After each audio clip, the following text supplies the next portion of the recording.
I'm Carol Baxter, and I am here to share with you some tools to write your life story or a loved one's.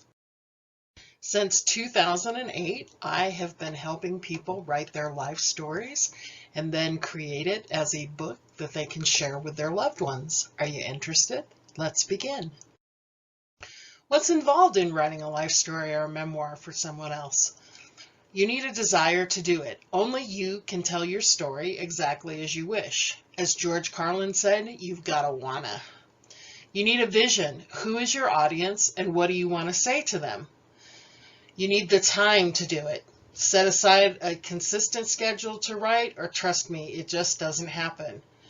You need a deadline, perhaps. That's my ultimate inspiration. If it works for you, then set one. Tools. Well, I'm going to tell you about the many tools that I use, but if you want to make it easier on yourself, know that you can get away with Microsoft Word and from a company called ℸ𝕚𝕬, a software tool called BookWrite. Software and tools I use to capture a story. Handheld recorder, $15–20 on Amazon. When you're interviewing by phone, there really is no way to record that conversation unless you put your phone on speaker and have a handheld recorder turned on. I like Zoom an awful lot. I think you have eye contact with Zoom. It builds trust. You can record to a cloud or a computer, and for me, it makes it easier if I'm coaching a student. I always have a notebook and pen to kind of make some highlights, jot down a quote that I want to make sure gets in the book, and then if I'm working from numbered questions, I can just write the number of the question and the answer to it. A phone app. When I'm sitting recording somebody face to face, it just saves it to my SD cards and makes it really easy to upload. I am the luckiest woman alive. I have in-house tech support named Ray Baxter, and recently he informed me of Dictate and Transcribe. These are my two favorite new features. So we're going to talk about Transcribe first. You get it by clicking below the Dictate arrow. Now you can import those recordings of yourself or your loved one, and their words are rendered into a Word document. This is machine transcription. It takes about 15 minutes for the system to transcribe a 90-minute interview. You have a choice of whether or not to use timestamps. I like timestamps when it's a long recording and I might have to go back and double check what somebody said. You will still have plenty of editing to do because guess what? People just don't speak the way they want to be read in a book. So my suggestion is that you have a second Word document that you use to create the story, cutting and pasting over from that transcribed one. I have dual screens that make this really easy. I think it would be a little tougher on one screen, but you can do it. The alternates to Microsoft Word are rev.com and scrivy.com. They both do machine transcription for 10 to about 25 cents a word, significantly more, like 10 times more for human transcription. Transcribe is right under Dictate. It wants to upload an audio. This is about 20 minutes. It'll take about 3 minutes for it to render. As you can see, Transcribe does a pretty good job with the speakers and the timestamps. Rev and Scrivy that you pay for do a slightly better job, but again, you pay for them and this is free. When you go to add it to the document, you have lots of choices, just text, with speakers, with timestamps, or with speakers and timestamps. So I'm just going to kind of scroll up from the bottom. This is speakers and timestamps. This is just timestamps. This is just speakers, which I actually sort of like a little bit better because this is a short one and it moves the speaker 2 into a more condensed version. And this is just text. Anyway, so you have lots of choices. When you go to save it, you just go up to File and save it where and how you want it saved. Microsoft Word's Dictate feature is a beautiful thing, particularly if you have, like I do, my mother's handwritten life story. It's much faster for me to read that out and have Word render it than to sit and look at her handwriting and type it out. There is a learning curve to use the commands, period, comma, full stop, question mark, things like that, but it works pretty good. I've included a link for them, and I confess I'm not good at this yet, but here's an example. This is Microsoft Dictate. It shows right here in the ribbon. You just click on it to dictate. My papa ate stinky cheeses that I could barely pronounce, let alone spell, comma, Limburger, comma, Camembert, comma, and blue, period. I don't know where he'd have bought specialty cheeses in Mesa, comma, Arizona, comma, nor how our food budget would have stretched to include such delicacies in the early 1970s, comma, but I think he must have discovered a love for cheese in Europe during his World War II service, period. So you can see as it was typing Europe and World War II was not capitalized, but it went back in and did that. There's lots of commands you can use to change paragraphs and what have you. I invite you to play with it. Ernest Hemingway famously said, "Write drunk, edit sober." I definitely agree with the second part of that. Editing will set your book up for success. It only improves your story. It makes you feel good about sharing your story. Your readers will appreciate not stumbling over an extra word, a missing letter, or bad punctuation. And editing your story increases your chance that the reader will finish it. And you always want your reader to finish your book, right? Microsoft Word Style Editor is a wonderful thing. There are 3 different modes to it, but casual and professional are the 2 that I generally take a look at when I'm working with fiction or memoir writing. I use spelling, grammar, clarity, conciseness, punctuation, conventions, and vocabulary. The scores you see here are for about a 38,000 word document that has not been edited yet. In order to pull this up in Microsoft Word, it's under the Edit tab, and then each time you click on one of these, whether casual writing, you click the down arrow, it'll give you suggestions within the document that you can choose to ignore or change as you wish. Inclusiveness is probably the only thing that I'm not super fond of as far as an editing tool. For instance, my client said I was gangly and a tomboy, much to my mother's dismay. You as the writer are the person who decides what words to use, and it is a memoir, so in my humble opinion, you might want to capture how the person speaks and the time they lived it. Once you've written and given your story the once-over, you might be wondering what's next. Well, I can recommend a couple of things. You can either DIY edit it yourself, because all those little AI edits in Word are only going to take you so far. If you're going to do that, I recommend you print out your story, you edit it again, and you're going to catch things on that printed page that you will never ever catch on the computer screen. You might even want to read it in reverse, just because that slows you down reading it. And by reading it in reverse, I don't mean the last sentence to the first sentence. I'm talking about kind of the last chapter to the first chapter. Reading it aloud will help you catch other things that you may want to make corrections on. Repeat these as necessary until you're satisfied. Your other option is, of course, to send your manuscript to a professional editor. That might be just for you want it done for grammatical errors checking, or you might want it copy edited for continuity and missing things. If you're going to write fiction, I highly recommend you get an edition of the Chicago Manual of Style. I'm currently using the online version, but I do have version 17 in book form. Sometimes that's faster to refer to than looking it up online. I also use a software called Perfect It because it integrates with Chicago Manual of Style. It handles abbreviations and makes them consistent. Same for capitalization. I can create a house style if I'm writing a book and I want it just a certain way. It works for hyphens and dashes. It's consistent with the prefixers, numbers, factions, directions, things like that. It catches spelling errors that are from and when it should be form, and I really like that because I've become a bit of a dyslexic typist. These are my two favorite go-to programs when I'm doing a deep edit. So you want to include photos in your memoir. Great. I am a big believer that there should be photos in it. Look through your photos for some candid ones that aren't so staged, because they will often tell your own stories. When you're pulling them from sticky or those vintage albums, carefully lift them, because if they're glued on and the glue it's still sticking, it may result in cracks or tears. I recommend using a small post-it note to mark the pages with the photos you want and then just scan them directly from the album. You can use digital photographs that are on your phone or computer. Keep in mind that you're printing with these, so those photos need to be about 450 kilobytes and preferably at least a megabyte.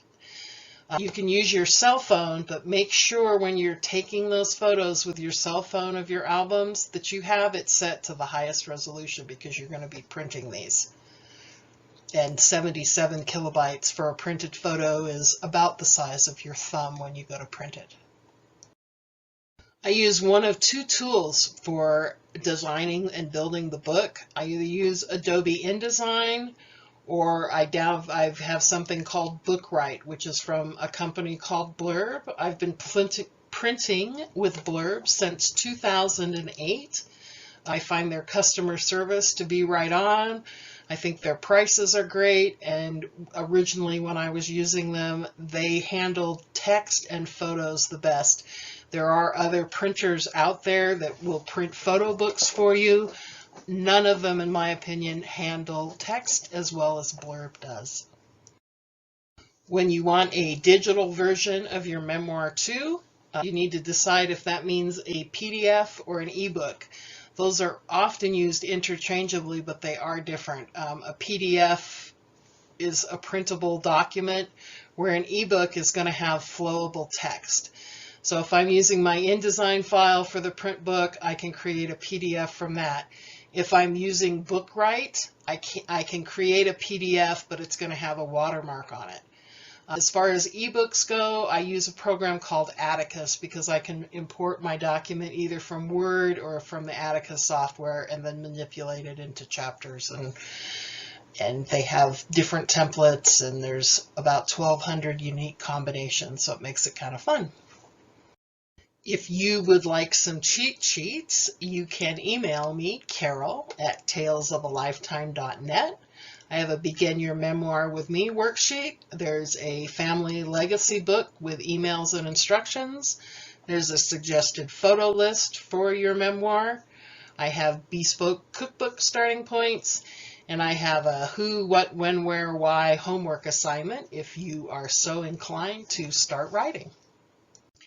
In the 15 years I've been writing memoirs, I've discovered it's kind of like that being that individual or couple's hairstylist or barber, bartender, and close friend rolled into one for about 6 months.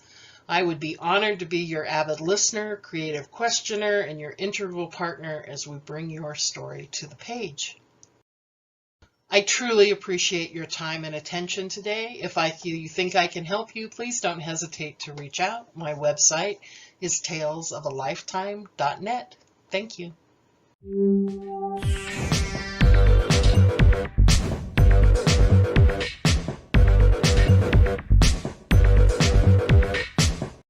Windows and Mac OS, Bridging the Gap, Exploring Similarities and Shared Features. When it comes to computer operating systems, Windows and Mac OS have long been seen as rivals, each with its own unique features and design. However, amidst their differences, there are intriguing similarities that are worth exploring. Apple and Microsoft have a long history of competition in the technology industry. The rivalry between the two companies date back to the early days of personal computing.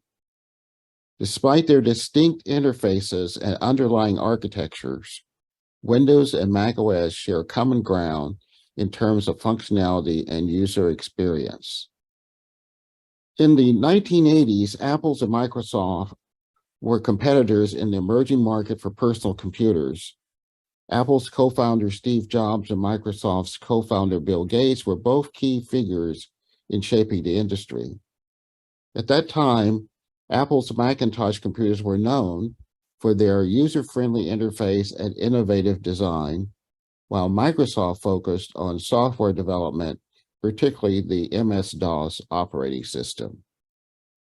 The competition between Apple and Microsoft intensified when Microsoft released a graphical user interface similar to that of the Macintosh in the 90s. That led to legal disputes between the two companies over copyright infringement. The lawsuits lasted for several years, with Apple claiming that Microsoft copied elements of its operating system. Throughout the 1990s and early 2000s, Apple struggled financially and Microsoft dominated the market with its Windows operating system. However, Apple made a significant turnaround with the introduction of the iMac, followed by the iPad, iPhone, and iPad. I said iPod, iPhone, and iPad, which propelled the company's success.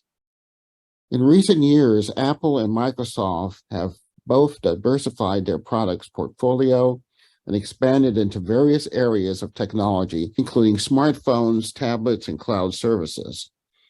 While they are still competitors in certain sectors, the nature of their competition has evolved, and they also collaborate on various projects. For example, Microsoft Office apps are available on Apple macOS and iOS platforms, and the Apple Music service is accessible on micro Windows operating systems. Overall, the competition between Apple and Microsoft has been a prominent aspect of the technology industry, driving innovation and shaping the development of personal computing with Windows and Mac operating systems. In this presentation, we will delve into the fascinating parallels between the two operating systems, highlighting how their functions converge and offer insights into the benefits of their shared features. We'll start with the Command key on macOS and the Windows key. The Windows key is primarily used for opening the Start menu, which provides quick access to programs, files, and system settings. It also plays a role in the various Windows-specific keyboard shortcuts. On the other hand, the Command key on the Mac acts as a modifier key, similar to the Control key on Windows. It is commonly used in combination with other keys to perform various actions and keyboard shortcuts within applications. Looking at the keyboard symbols and placement, on the Mac, the Command key is represented by this little squiggly star symbol, and is typically located on either the side of the space bar on Apple keyboards. In Windows, the Windows key is usually labeled with the Windows logo and is typically located between the Control and Alt key on the Windows keyboard. If you look at the Mac keyboard, you notice the Command keys that are on either side of the space bar. And in the Windows, we'll notice that the Windows key is located between the Control and Alt keys on the Windows desktop keyboard. The Command key on the Mac OS and the Windows key, often labeled with the Windows logo on the Windows keyboard, serve similar functions but have some key differences. While the Windows key is used in some keyboard shortcuts, for instance, Windows key plus L to lock the computer, Windows key plus D to show the desktop, Windows shortcuts typically involve the Control or Alt keys as a primary modifier. In the Mac OS, the Command key is frequently used to execute system-level commands, such as Command plus Q to quit an application, Command plus S to save a file, and Command plus space to open the Spotlight search. The Command key on Mac OS is extensively used for Windows management. For example, Command plus N opens a new window, Command plus W closes the active window, and Command plus Tab switches between open applications. In Mac OS, many application-specific shortcuts use the Command key. For instance, new browser tab in the Mac OS, Command plus T, Windows, it is Control plus T. So you can see where the correlation is. It's something interesting to note that Macs do not support touchscreens. So learning the shortcuts is something that you might want to learn because you're going to be tied to the keyboard or to the mouse. You can Google for a complete list of the Mac OS shortcuts versus Windows shortcuts. The Option key on the Mac OS and the Windows Alt key. On the Mac keyboard, the Option key serves several functions and is often used in combination with other keys to access additional features and shortcuts. The Windows equivalent of the Option key on a Mac keyboard is the Alt key. The Alt key on a Windows keyboard functions similarly to the Option key on a Mac. It can be used for entering special characters, accessing alternate menu options, and a modifier key for various shortcuts. The Option key is represented by this symbol, which is kind of a line which looks like an L below, and is typically located on either side, left and right, of the Command key on Apple keyboards. However, it's worth noting that specific Mac keyboard shortcuts or functions involving the Option key may not have a direct equivalent on Windows keyboards.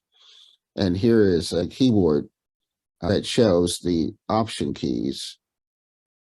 So if we want to talk about some additional similarities and shared features, while Mac OS and Windows have different keyboard shortcuts by default, there are some shortcuts that have similar functions or perform similar actions on both operating systems. For example, copy. Windows uses Control plus C to copy selected files or text, while in the Mac uses Command plus C for the same purpose. The paste option, Windows uses Control plus V to paste copied text or files, while the Mac uses Command plus V for the same action. To undo, Windows uses Control plus Z to undo the previous action, while the Mac OS uses Command plus Z for the same thing. If you want to select all, in Windows, you use a Control plus A. In the Mac, you use Command plus A for the same function. The cut function, you use Control X to select text and files, while on the Mac, you use Command plus X for the same action. To print on Windows, in Windows, you use Control plus P to cut selected files or to select text or files, while in Mac, you use the Command plus P for the same action. To save a document, in Windows, you use Control plus S. In the Mac, you use Command plus X for the same action. These are only a few instances of keyboard shortcuts that work similarly under Windows and Mac OS.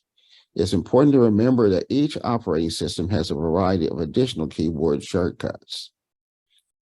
Functions in Mac OS that are identical to those in Windows. There are several functions in the Mac OS that are identical. For instance, the File Explorer, Finder, in a Mac, both Windows and Mac OS have a file management system that allows you to navigate through files and folders, search for specific items, and perform actions such as copying, moving, and deleting files. The word processors in both operating systems offer word processing software. Windows has Microsoft Word, while Mac OS has Pages. The applications have similar features for creating, editing, and formatting text documents. The big difference between the Mac and Windows is that within the Mac, the word processing software is included in the operating system, where in the Windows, it is a feature you have to purchase, although there are a couple built-in word processors called WordPad, which would be the equivalent of Pages. In the email client area, Windows has Microsoft Outlook, Mac uses Apple Mail.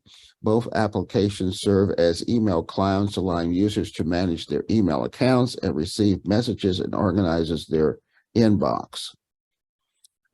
Popular web browsers like Google Chrome, Mozilla Firefox, Microsoft Edge are available for both Windows and Macs.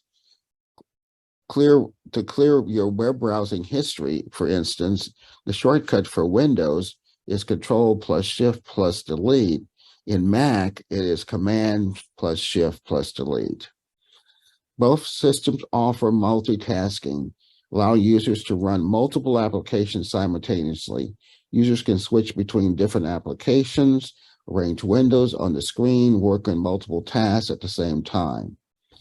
Both systems offer multiple desktops that allow you to run applications on different desktops.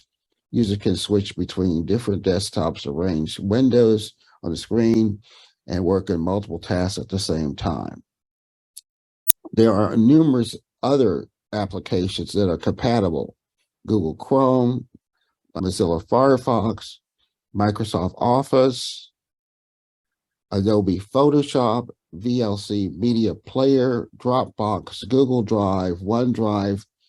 Both systems have calendars and calculators and other widgets that are available in their app stores and Microsoft stores that work similarly to the products that are also available in both operating systems.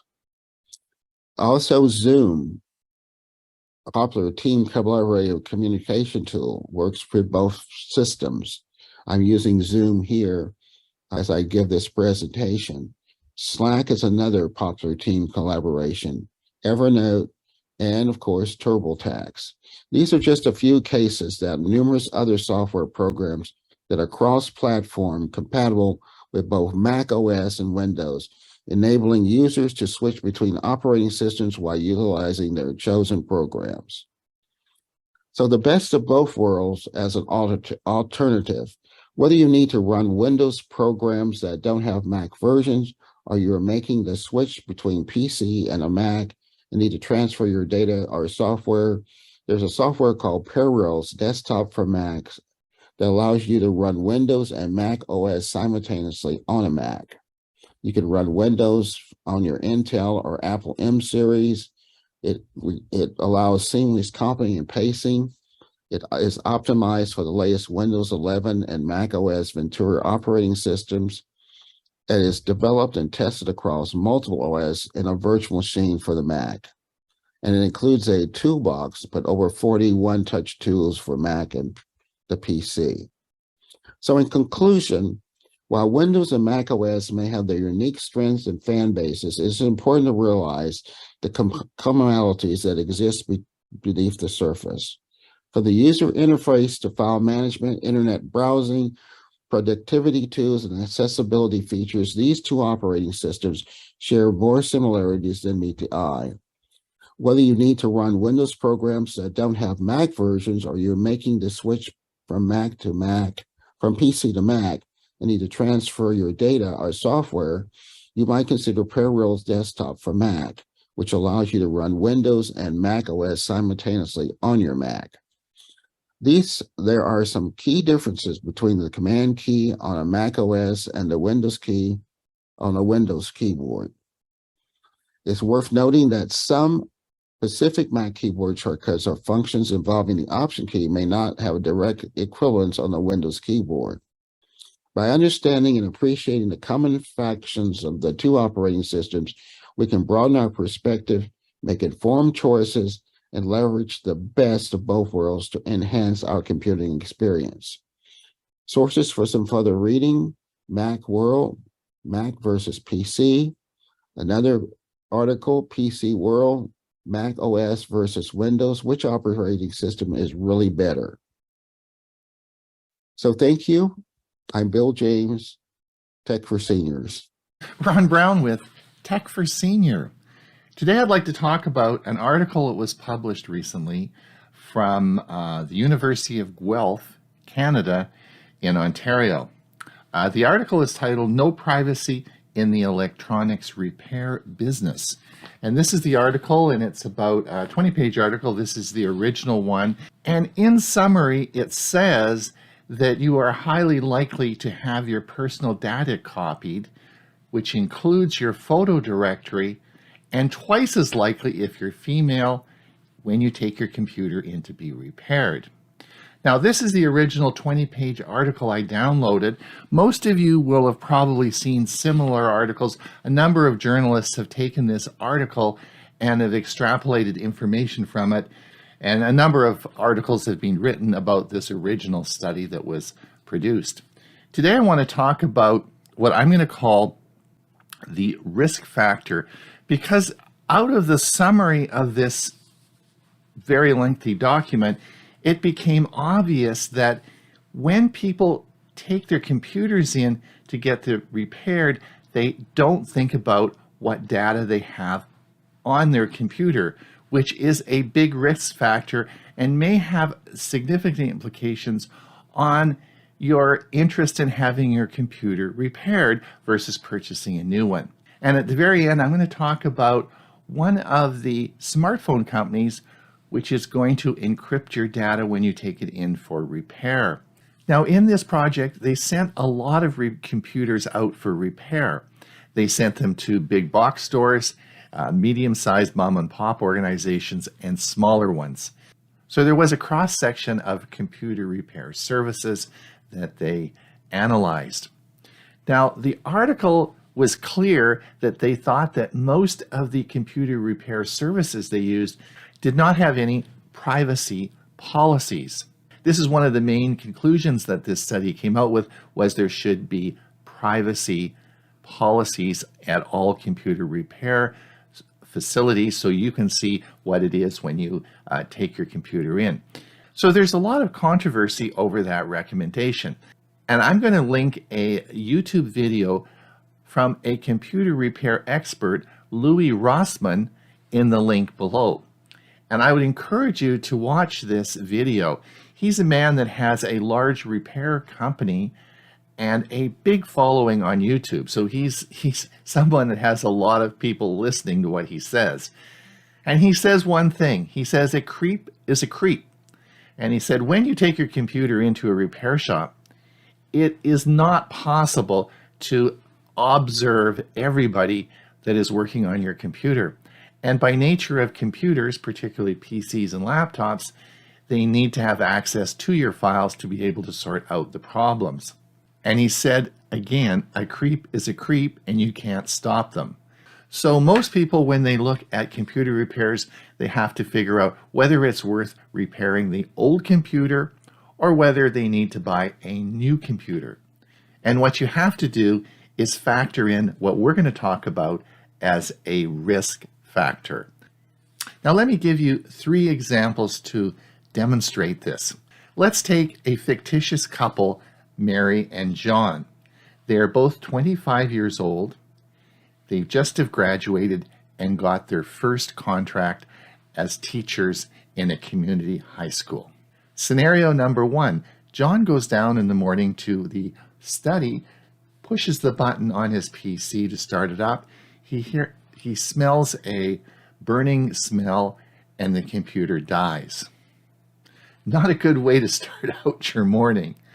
So now John is faced with a problem.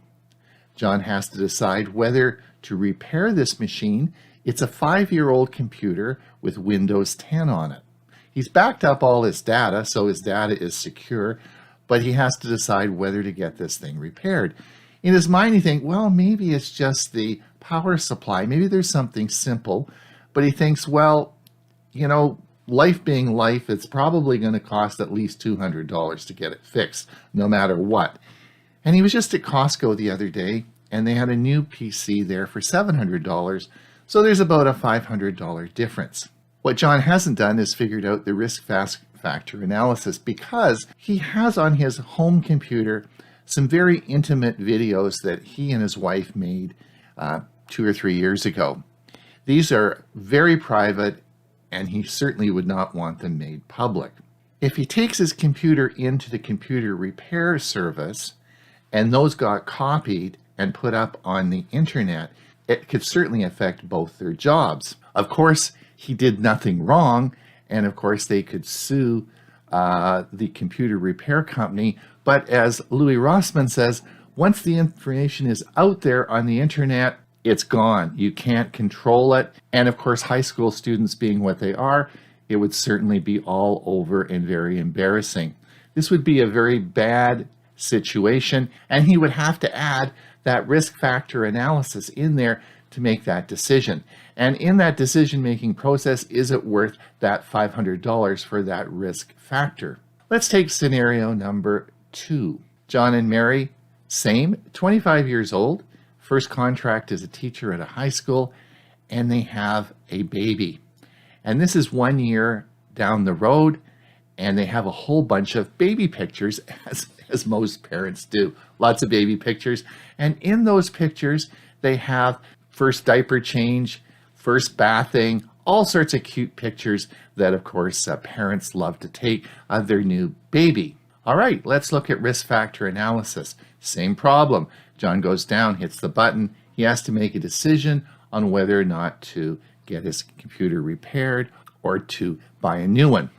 He does not have any pictures or videos like we talked about in scenario 1, but he does have all his baby pictures on the PC. All right, he takes the PC in to get it repaired. The repair service then scans the drive for images of children.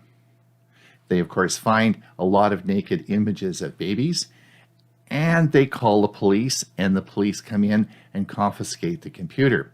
John and Mary are notified that they're now under investigation for child pornography. Not an uncommon situation. You may laugh at this, but this actually happens on a fairly regular basis. Now, of course, they did nothing wrong, but they're under investigation. This could have significant implications on their teaching contracts and, of course, the anxiety and worry about this. So that's another risk factor analysis you have to consider before you take that computer in to a service depot. Let's take scenario number 3. Let's say it's still John and Mary. Let's say it's the same as scenario 2, but it's their S22 Samsung phone. Their new phone they just spent $1,500 on. John drops it and it has a cracked screen and they have to take it in. Now they'll get the screen repaired. Now this is sort of a no-brainer because nobody's going to throw out a brand new $1,500 phone. John takes it in to get repaired, and again the same situation occurs, is that the data on that phone can be accessed, particularly the photos. So you're back to square one in what are you going to do to protect your data. So let's come back to the original research article, No Privacy in the Electronic Repair Industry, which is a recent study just published by the University of Guelph in Ontario, Canada. And in this study, they took a number of computers and they put on their software that was able to detect whether a file had been accessed or copied. They then sent the computers out to a wide variety of computer repair services, big box stores, medium stores, and also mom and pop organizations. And they found across all levels of repair services access to personal files, particularly photos. Also, they were also looking for audio files, MP3, and those were frequently copied as well. The other striking thing is if the person bringing the computer in was female, you were twice as likely to have your photo directory copied. This is very disturbing news, and I think something that you have to add that risk factor analysis into your own device before you take that in for repair.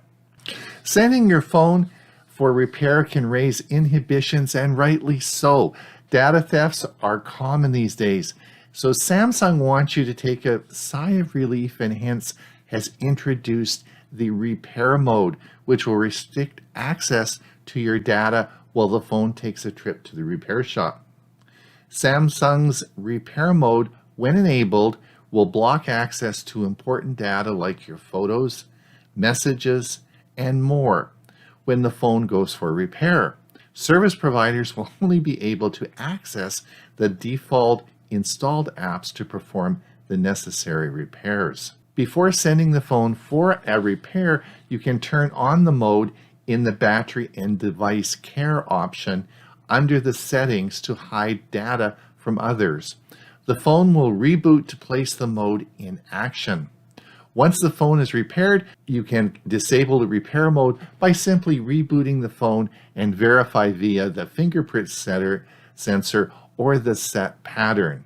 The new security feature will reach Galaxy S21 series via a future software update. The Samsung repair mode is only available in South Korea at present, but it should be arriving on the Samsung S21 and S22 models in the new year. So please remember that your personal data is only secure when your device is in your possession. You must add that risk factor analysis into the equation before taking your device in to have it repaired. It's Ron Brown with Tech for Senior. Remember that like and subscribe, and until we see you again, have a great day.